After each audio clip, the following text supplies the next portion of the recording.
What brought us here is we are suspects to a kidnapping and murder case, which we were arrested. What brought us here is we are suspects to a kidnapping and murder case, which we were arrested by a professional anti-kidnapping squad, as I say. So the way the whole thing happened, the entire thing, the way it happened, if I should explain from A to Z, the victim, which is my associate's old-time school friend, they were, as we wanted to bring the guy to my own apartment. So we tried to convince him, and the guy, the first time we attempted to bring him, we sent him transport to come, and then he said he was coming on the.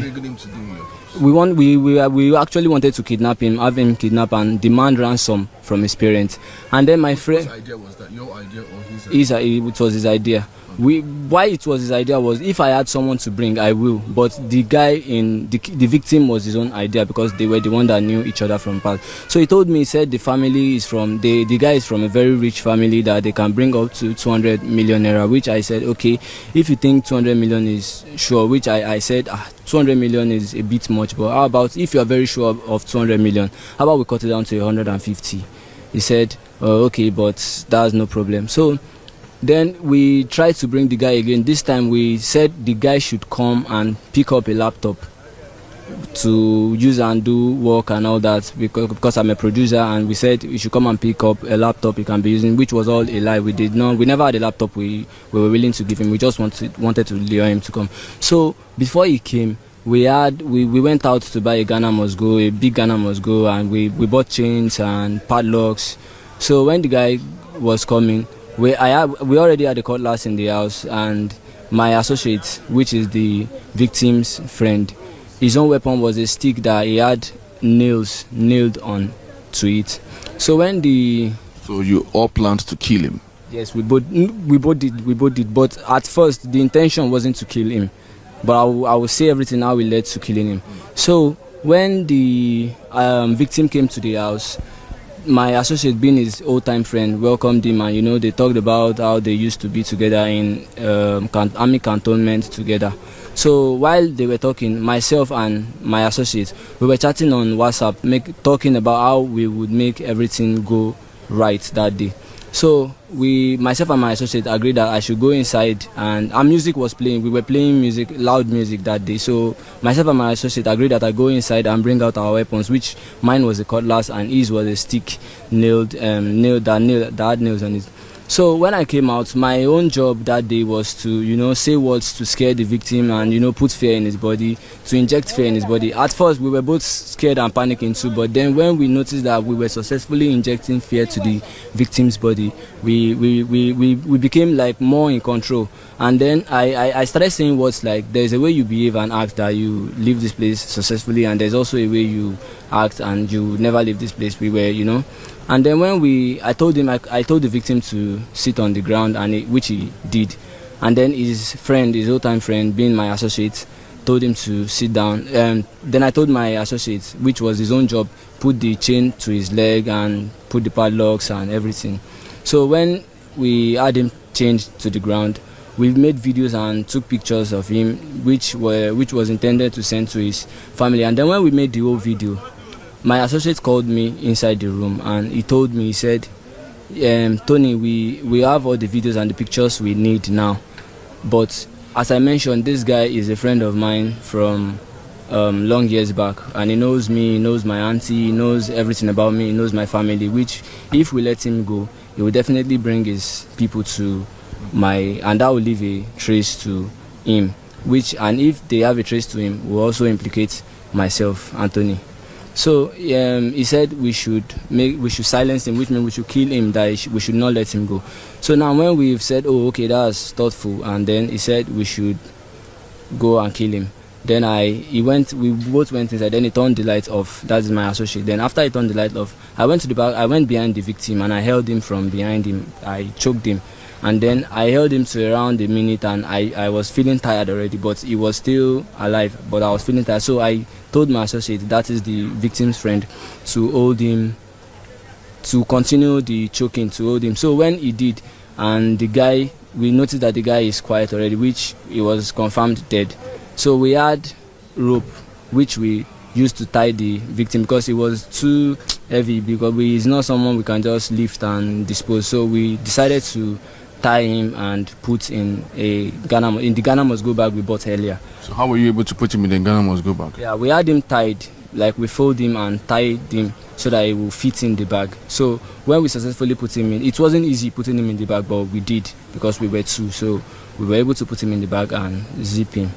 And then when we did that, we planned on, we thought of a few places we can go dispose him, which we said, we are not very familiar with this place. If we go there, we don't know, maybe we might meet securities or people like that. So we said we should go to a more familiar road that we already know. So when we agreed on a place that we are more familiar with, so myself and my associate, we lifted the bag and placed it on my associate head, and then he lifted the bag and took it outside our compound. That is the entrance. We had no gate, so he took it outside. That was around, I'm not very sure of the time, but I'll say with the way the weather is, I'll say. Who is this associate? This is okay, great. So when he placed the bag on his head and brought it out, so my associate said it wouldn't be okay if we went with just this bag. How about we go with like our working tools, which is my microphone and headset and maybe just backpacks, because I do music production. So he said if we had those things carried along to people it will look like we are going for a regular outside job. So which we did. And then when he placed the bag containing the victim and also our studio working tools, he told me to wait there while he went to bring bikemen to come pick up the Ghana must go and the rest things. So when he went out there and he brought 2 bikes, and then we both lifted the bag containing the victim. We lifted the bag and placed the bag on the bike, making sure that it doesn't touch the bike man's back. So as we placed the bag on the bike, we left a space in between the bag and the bike man, so I could sit in between the bag and the bike man, so I can just try controlling the bag while he drove off. So when he was riding the bike off himself, that is my associate, he took his own bag, and which were containing just clothes and were not really anything, and my microphone stand, and so making it look like we're going for an outside job. Then we got to the place where we wanted to dispose him. We looked around, making sure nobody was coming and that no other bikes were coming, because my place where I rented an apartment is a remote area, that it's like an outskirts. So when we got there and we watched carefully, making sure nobody was coming, when there was nobody, we dragged the bag into the bush and unzipped it and poured out the victim there.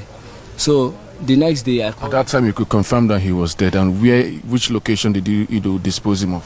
What time? Awoyaya. I'm not sure of the time, but I should say around 8, 9, 10 p.m. So when we disposed him, we poured him out of the bag, and then we took the sack and put it inside one of the bags we were carrying, and we returned it back home.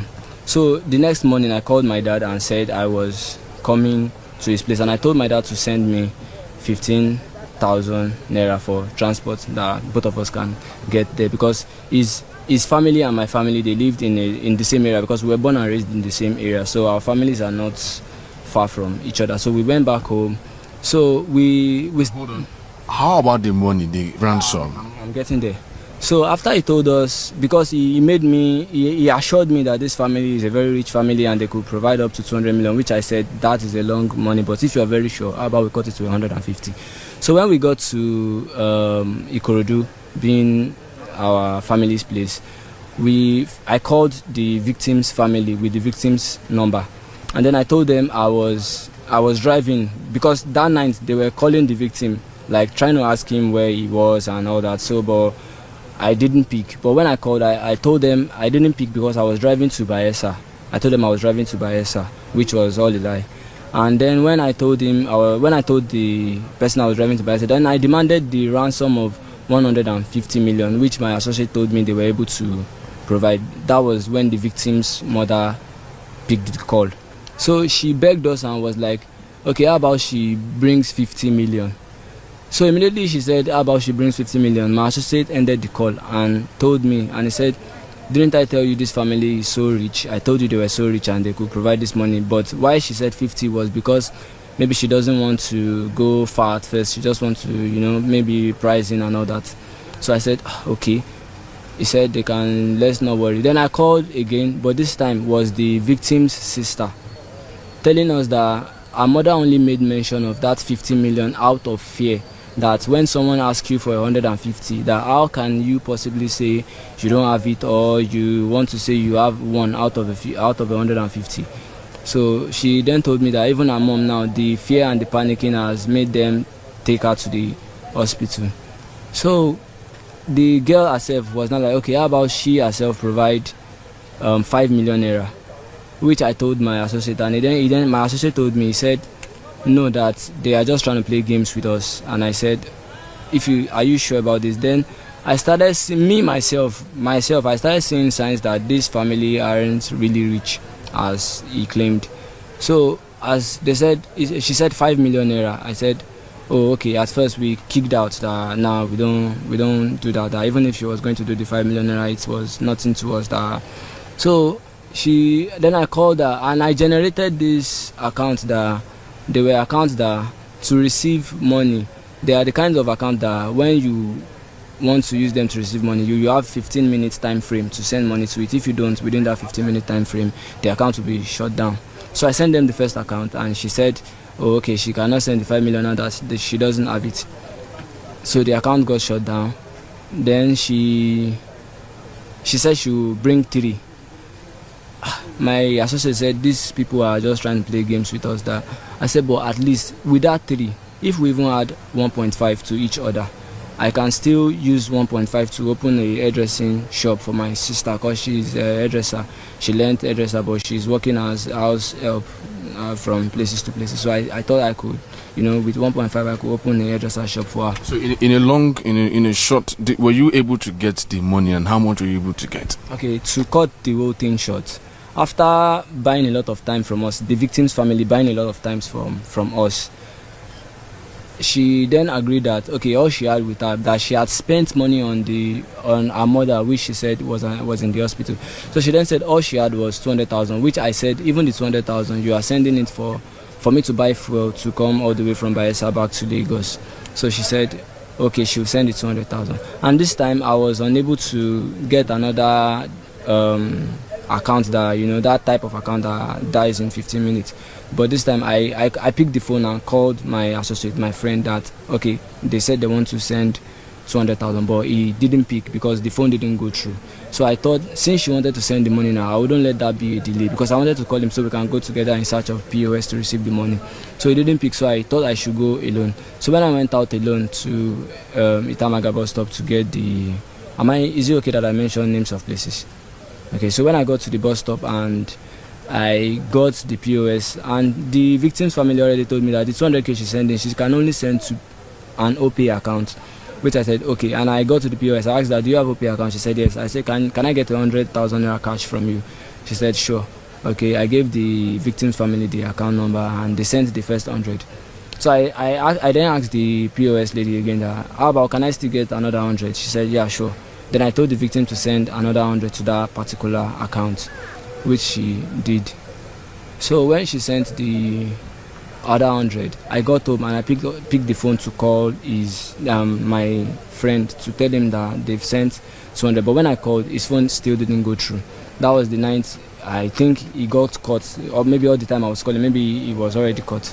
So as I was at home I was just around the corner pressing my phone, and then I saw this jeep coming to. So at first I wondered. I said, all my life here I've not seen this kind of jeep come this place. But then I felt like. So you were arrested there? Yes, then they come outside and they pretended to ask for directions from me, not knowing that they wanted to catch me. So when they caught me, they brought me to my apartment and they shot my leg, and then then a lot of people ask me, they say that I've met a few people around, maybe in the station, and then a few people that come around telling me that I don't talk remorsefully about, like I don't feel sad about it. Yes, I feel so sad about it, but the truth is, there are times when you feel like you don't deserve mercy and you don't even deserve pardon from people. I mean, what's next for you now? Because clearly you seem to be very educated. Why would you go into this kind of crime? I mean, Okay. what your plans really for Okay. 150 million? Let's say that actually happens. Okay. In just a minute, sorry. Okay, let's when I got home, I told my dad my dad is a very old man. I told him that because my dad he sells firewood, he breaks wood and sells, and his own mom she sells fufu. So we were like I told my dad, I said I wanted to build him a house in Delta State, and that my mom I wanted her to, and my sister I wanted her to stop working as a house help everywhere. And my elder brother too is working at, we are from a very poor family. So are you the last one? Are you the first? Yes, I'm the last born. How old are you? I'm 21. Okay. So what the first thing that brought the whole thinking was at least I will build a house for my dad, and he will stop cutting wood and sell, and you know we can maybe I'll have my sister our hairdressing shop. And how do you feel about all this now? Because it looks like what next for you? What hold it for you? I feel so sad about it, but I believe God should forgive us. God should forgive us because we've killed. So I believe God should forgive us. I wish the money came, the 150,000. My mom is very poor. She always sells fufu. So I was just like I should open a business, and me also I should go to school because I stopped my school at SS2. So just like me, so I should go back to school and, you know, start living my own life. What do you guys want the government to do right now? Because this is not a very small case. Please, they should forgive us. This is a very big case. They should forgive us. And if they can get me a work if they can put me any work that I should be doing to aim this will change, I'll be appreciated. How old are you? I'm 23 years old. Yes. All right, thank you so much. All the best, and I wish you guys all the best. All right. Yes, majority of these cut to size, parental piece 2, locally fabricated. These ones are locally fabricated, they are not English ones. And they are gotten from most of these old boys out there. I'm not mine. You see, the cutlasses there are 2, was recovered from some of them inside the vehicle. And you can imagine the old boys, the charms, and these days on see cutlasses. This is equally part of the exhibit of the glue that was recovered as well after a report. So far so good. I want to believe we are still on course. We will try as much as possible to ensure that we are not, it's not about arrest and prosecute, but it's about arrest and getting to the root of the matters. So with time, we are still there. We have majority of them as our suspects, and we will ensure that by the time these ones are out of circulation, we will have lesser problem. Thank you. Thank you.